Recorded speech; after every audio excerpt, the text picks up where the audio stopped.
Obboleessa abbaa manaa kiyyaaf ijoollee sadiin dahee.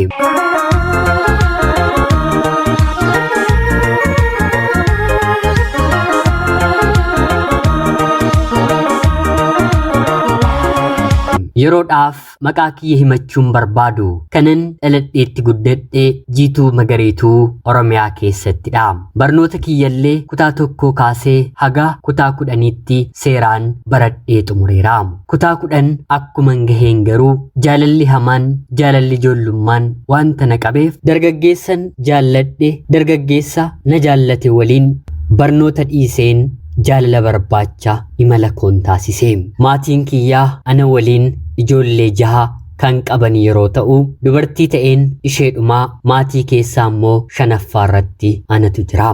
Hundumti keenyi barnoota barannee haga dhumaatti xumurree galma akka geenyu maatiin keenyi barbaadanis haa ta'uutii garuu obboleessa kiyya kan dhumaa malee barnoota baratee digirii qabatee anas ta'e maatii koo kan gammachiiseeru tokkollee hin jiru. Hundumti keenyiyyuu gariin gara gaa'ilaatti gariin immoo gara kashlabbummaatti goruun garaa maatii keenyaa otoo hin gahiin hafne. Abbaan koo barnoota kan inni addaan kute nama isa barsiisu haadhaaf abbaa waan dhabeefi.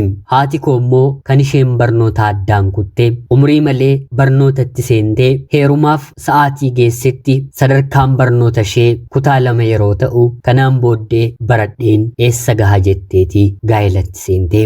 Saniyyuugaa bara durii dubartootaaf barnoonni ni ulfaata mitire. Daheen ijoollee koo barsiifadha dhalcheen ijoollee koo barsiifadha jechuun haatii fi abbaan koo nutiin godhatanii nuyi garuu kaayyoo isaanii galmaan hin geenye.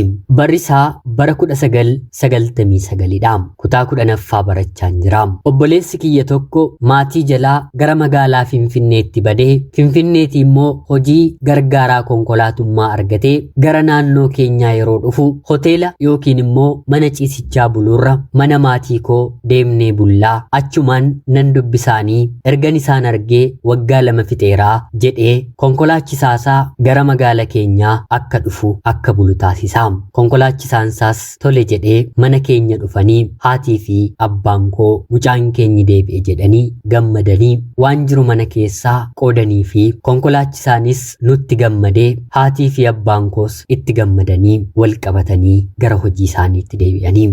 Guyyaama konkolaachisaan kun mana keenya seenee ijji kiyya isarra bu'ee. Konkolaataan ni oofu konkolaataa guddaa ta'us haa ta'uutii garuu ijoolleedha. Afaan Oromiffaas sirriitti danda'a garuu sabaan Oromoo miti. Ija kiyya qofatu irra bu'e miti. Ijjisaas anarra bu'eera.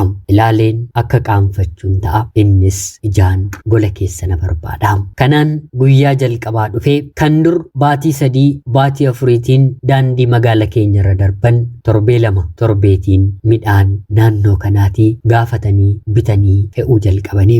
Kanarratti obboleessi koo yeroo biyya dhufu konkolaachisaan kiyya si jaallateera fakkaataa waa'ee kee hedduu na gaafataa jedhee natti dubbate. Kanaanis siifaa godhu jedhiitii naaf kadhadhu jedheen deebiseefi battalumaan ana obboleessa keellee hin qaanoftu kan akkana naaf deebistuu yeroo inni naan jedhu atuu hin qaanofne dhiirarraa dubbii kan natti fiddee dhuftu jedheen deebiseefi. Kanaan egaa yeroo kanarraa kaasee laphee koo guutummaatti kenneen nama kana jaallachuu jalqabe.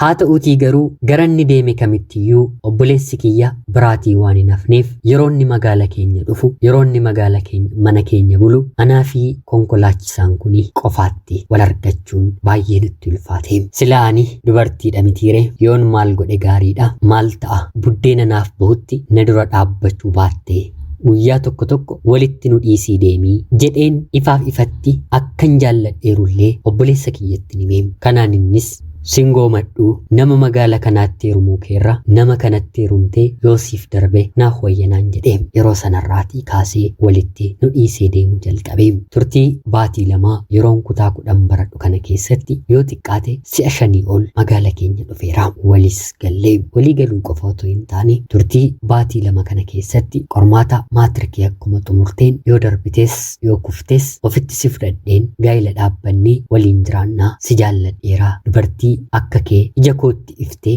laphee koo boojite argeen beeku naan jedhee anis as achi hin jenne toleen jedheefi wanta nama ajaa'ibu qormaanni maatirikii fudhachuudhaaf baatii 4 qofatu naaf ture. Baatiin 4 sun waggaa 40 natti ta'e guyyaadhaa gara guyyaatti sekendiidhaa gara sekendiitti waa'ee isaa qofa yaada. Sanarratti namni kun nama gaariidha. Yeroo bakka tokko deemee dhufu maatii kiyyaaf waa harkatti qabatee dhufa. Maatiin koos baay'ee itti jaallatu. Obboleessa koo waliin akka dhala isaaniitti ilaaluuni. Haa ta'uutii garuu ani dhalli isaanii immoo harka isaa jalan galchadhee kutaa 10 akkuma xumureen kanaan booddee mana warra koo jiraachuun barbaadu gara barbaaddetti na fudhuu badii jedheen gaafadheeni. Kabaja obboleessa koof jecha cidhaan gaa'ela kiyya gaggeessuu barbaadee ture. Haa ta'uutii garuu maatiin koo sa'aatii kanatti yoonnan heeruman jedhe gonkumaa akka tole isaan naaf hin jenne wantan beeku yoo haalli nuuf mijaa'e booddee cidha godhannaa amma dhaabee amala maatii koo natu beekan jedheeni. Tole jedhee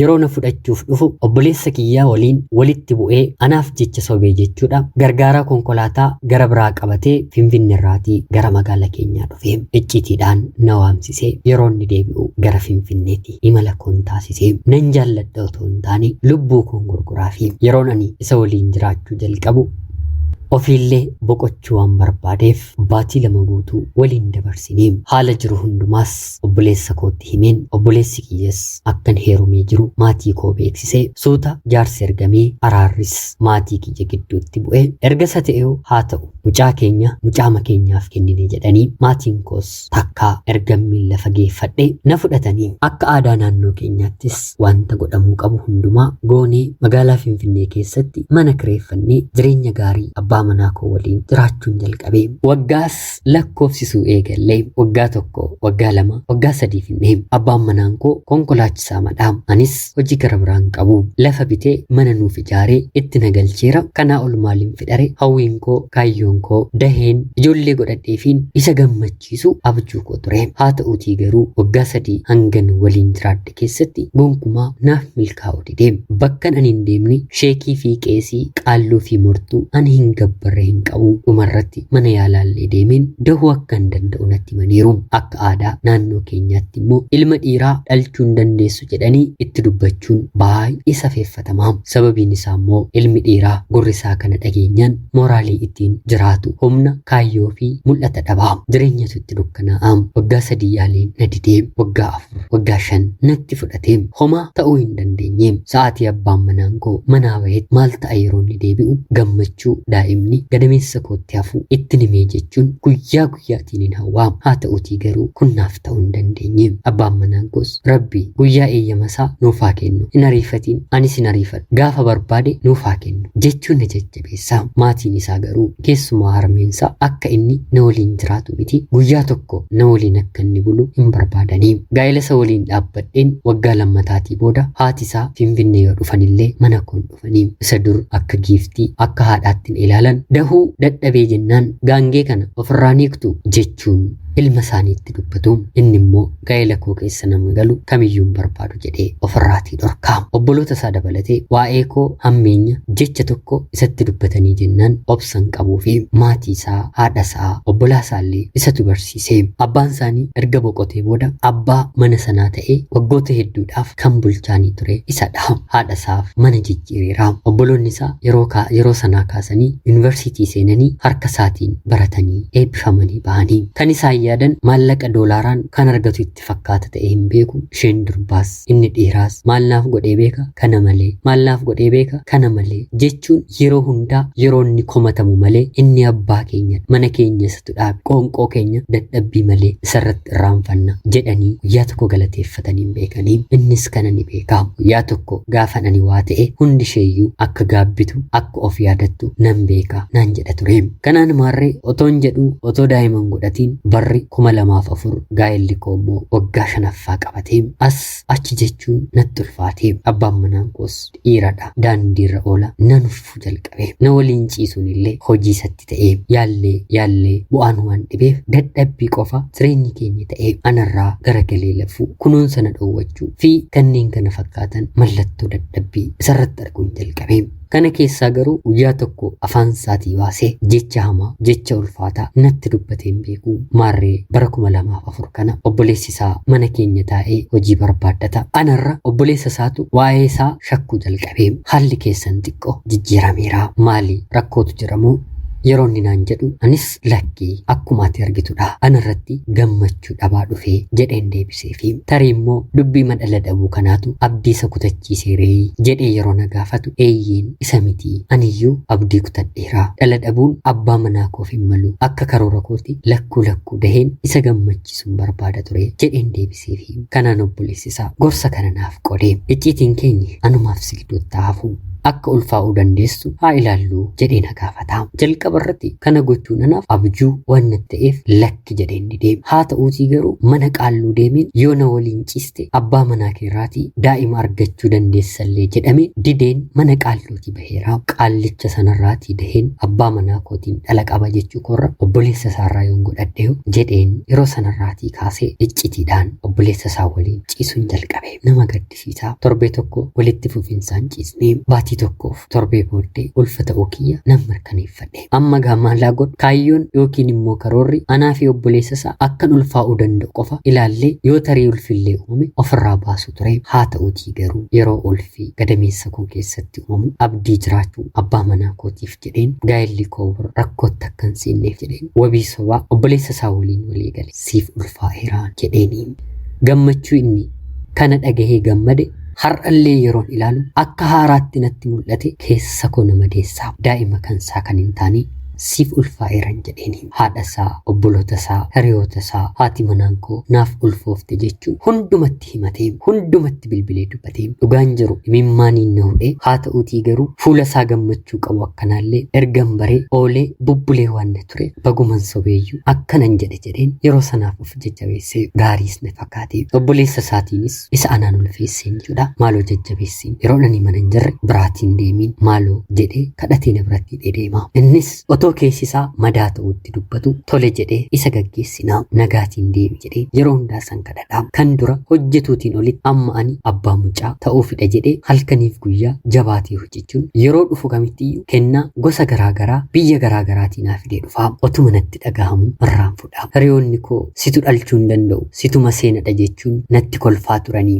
yaa waaqayyo ati qaanessiteenii jechuun yeroo hundaa mana keessatti yeroo dhufu gammachuudhaan gadameessa kiyya dhungachaa si'a meeqa mana keessa utaalee sirbaa na kunuunsaa na jajjabeessaa. Dhugaatti garuu kan natti dubbate otuu ati bara kana garaatti naaf hin godhanne ta'e yookiin bakka biraatiin dhalcha yookiin immoo anaaf siitu adda bahaa jechuun ifatti natti meera. Kuni xiqqoo keessa koo kan na tuqu ta'us haa ta'uutii garuu kan dhala godhachuu dadhabe anaatoo hin taane isadha. Daa'ima jalqabaa haati isaallee natti araaramte mucaasa fakkaatu obboleessa isaarraan dahee fi ilma dhiira. Haati isaa erga jalqabee yogaa waggaan walirratti dahuu qabda. Maali mucaan koo dulloome otoo ilmaan hin baay'ifatiin jechuun na gorsanii deemanii asiin immoo obboleessa isaa waliin jalqaba yaaliidhaatiif wanti jalqabne sodaan keessa jiraachaa ta'us darbinee garuu ammallee waliin ciisna. Kun immoo ta'uu kan danda'e abbaan manaan koo haala kanarratti xiqqoo dadhabaa dhufee fedhiinsaa hinuma badeeyyuu jedhamuu ni danda'a. Kanarratti daandiirra waan ooluuf dhugaatii tamboo jimaa warreen kunniin gammachuu isaa maddiitti dhukkubbiitti ta'uu jalqabanii homaa kan hin sochoone ta'uu didee akkuma inni itti konkolaachisuyyuu rabbi duwwaatu beekama. Kana kan hubachuu danda'u haadha manaawwan abbaan manaan isaanii araada keessa jirudha. Baay'ee ulfaataadha. Dhiirummaan keessaa badaa dogongora yookiin immoo cubbuu as obboleessa isaa waliin waantan eegaleef obboleessi isaa hojii qabateellee gaa'elallee dhaabbatee ana waliin hariiroon keenyi addaan hin cinne. Inni abbaan manaan koo maaloo deemii ilaalimee daa'ima waliin kophaa isheeti jedhaanii fiigee dhufa. Nuti garuu waa biraa wal argannaa. Daa'imni jalqaban jedhe 2 3 waggaa 5 keessatti haadha ijoollee 3 ta'e sadan kaniyyuu kan abbaa manaa kootii. Haa ta'uutii garuu wanti kun yeroof gammachuu miiraa naaf qabaatus karaa biraa immoo gaabbii guddaatu natti dhagahama. Abbaan manaan koo nama ton taane warqeedha. Nama mana isaaf jiraatu mana isaatti homaa tokkollee hir'isuu kan hin barbaanne ijoollee isaa miti malee ijoollee koodha jedhee warra narraa fudhate ijoollee kana sadiif immoo yeroo yerootiin kan isaan barbaachisu kan kennuu fi kan godhuu fi nama ajaa'ibaa ture. Kanaan otuma jiraannuutii bara 2009 erga ijoollee sadiin godhee fi booda obboleessi isaa wanta kana ammallee akka itti fufu akka addaan kutuu hin qabne icciitii keenya eenyuyyuu beekuu akka hin dandeenye baay'isee na kadhataa. Ani immoo lakkii kanan barbaadu dhala ture kan isaa ta'uu baatus dhala godhadheeraa kanaan booddee nagahaa hin barbaadu jedheeni. Yeroo kanatti inni dhalli yoo si gahaa ta'e qoricha godhuutii qoricha fudhadhuutii waliin itti fufna naan jedhee yeroo kanatti lakkii maaltu beeka carraamaaf iyyuu waaqti ilma qulqulluu obboleessa keef yoo kenne jedheen deebisee fi walitti buunee icciitii keenyan baasanaan jedhee yoo baaste anaan otoo hin taane obboleessi kee siitiin ajjeesaa otoo siitiin ajjeesiin ana biraan dhufu hanga sanattan immoo boollan qotadhaa jedheen deebisee fi obboleessa isaarraa walirraa fagaanne obsuun dadhabe malee waaqti guyyaa qaba ture. Bara 2011 isuma abbaa manaa kootiif nan ulfaa'ee dahees daa'iman godhadhe. Kunanaaf gammachuu addaa daangaa hin qabne ture. Daa'imni koo dhumarratti naaf dhalatte ijoollee koo warra kaan sadan naaf caalti. Inni hunduma isaanii akka ijoollee isaa dhalus ani garuu kan inni ilaalu daa'ima ishee dhumaa sanaa. Maal ta'ammas dabaleen godhadhee fi jedheen akkuman daheet isaaf dahuuf yaale ture. Haa ta'uutii garuu abbaan manaan koo daa'ima isaa kan jalqabaa godhate lubbuudhaan nu waliin turuu kan danda'e baatii 10 qofadha. Otoo daa'imni isaa miillaan hin deemiin sagalee baafattee jechaan dubbachuu hin jalqabiin dhukkubni yookiin immoo dhibeen vaayirasiin addunyaa kana gaggaragalchee deebise koronaan irratti mul'ate battaluma kwaaraantiinii bakka jedhamu seenee kwaaraantiinii seenee guyyaa 3ffaati lubbuun isaa darbu nutti himanii reeffa isaayyuu dirqiidhaan nuuf kennanii baay'ee ulfaata ture. Sanarratti gadduun iyyuu yeroo sana ni ulfaata. Walitti qabamuun dhorkaa ture. Ijoollee 4 qabadheen mana isaa keessatti duwwaa ta'e nafe. Abbaan manaan koo takkaa otoo hin boqotiin offee dadhabeera otoo nuun hin jedhin hojii addaan otoo hin kutiin halkaniif guyyaa otuu konkolaachisu lubbuu isaa koronaan fudhatee deemte. Namni hedduu dhukkuba vaayirasii kanarraatii hafus namni hedduu immoo lubbuun isaa akkuma darbe biyyaatii gara biyyaatti godaanaa waan tureef biyyuma kana keessa seene jedhamee dhagahame guyyaa 45 yeroo hin guunne keessatti immoo yeroo sodaa yeroo dhiphinaa mataasaaf miti nuyiin of eeggadhaa jedhee adaraa ijoollee koo jedhee otuu natti bu'aa jirudha. Duuti koronaa harka na kutee hunduma isaayyuu gadi jedheen dabarsee du'aa fi murtottee gaduma jedhanii dabarsuun dhiire. Eega sanaatii wanti ta'e immoo baay'ee kan nama ajaa'ibu ture. Mana abbaan manaan koo naaf ijaaree keessa galle kana akka tasaa ta'e abbaan manaan koo mana waan hin turreef as waan hin teenyeef kaartaas maalis bakka bu'iinsa obboleessa isaaf abbaa ijoollee koo sadaniif kennee ture. Yeroo kanatti inni kan inni na shakku daa'ima kan dhumaa dhiira gara biraaf akkan dahe obboleessa isaaf akkan deenyedha. Kanan isa waliin hariiroo dhaabe dhiira biraa qabadheen dhiira gara biraa argadheen kakadhee homaa tokkollee jedheen hin nadideen. Kanaan yoo maal narratti yaade gaarii mana kana narratti gurguruuf dallaalaan guyyaa guyyaatti balbala narratti reebu jalqabe. Adaraa seeraa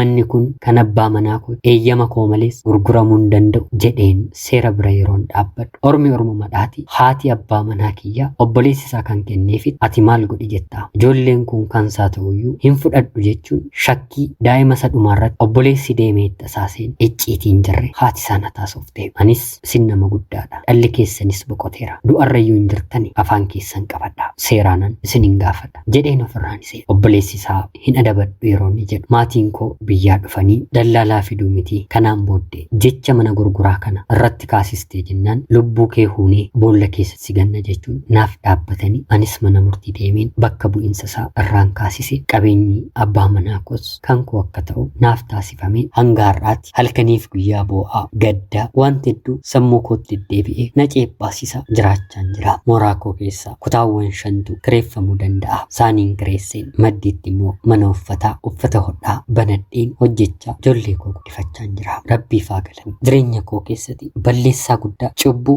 namaa fi waaqa duratti jibbisiisu akkan hojjedhe akka raawwadhe nan beekaa. Kun immoo jireenya koo guutuu akkan ceephamaafu na taasiseera. Waaqayyoon eeguu dadhabuun koo kansaa kan ta'e obsa dhabuun koo baay'ee na gaddisiisa. Yeroon kanatti immoo laphee koo cabsu amma immoo deebisee silaa otoo ati hin deenye ta'e abbaan manaan kee akkuma sitti dubbate gaa'ela kana diigeera kan biraa sirratti fuudheera baga gootees naadha. Yaadonni kun lamaan guyyaa guyyaatiin sekendiitiin qalbii koo keessatti wal dha'uu mi'ootoo isin ta'e maaliin ofitti araaramtu nama waliin miti mataa kiyya waliin araaramuun jecha kanaan natti ulfaatee ana obboleettii keessan magaalaa Finfinnee irraatiin ulfaadhaa nagaatti galatoomaa.